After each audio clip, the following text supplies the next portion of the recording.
buhay marino guys. Medyo kailangan nagklasa yung ano guys, yung wire kasi kalawang na. Boss, dahan-dahan ka dyan boss ha. Yes chip. Mahulog. Yan talaga si boss namin. Basta masipag. Off duty na. Gusto pa nagtatrabaho. Marino guys.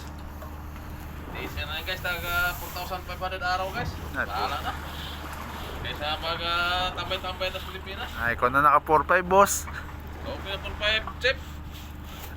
Pwede na boss. Pwede Okay na. na yan chip. Ngayon lang na mag-arik-arik chip.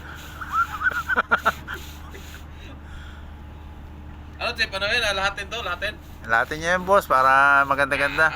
Maganda sa paningin ng kliyente. Ayos na ito mga, mga trabaho tag 2 oras.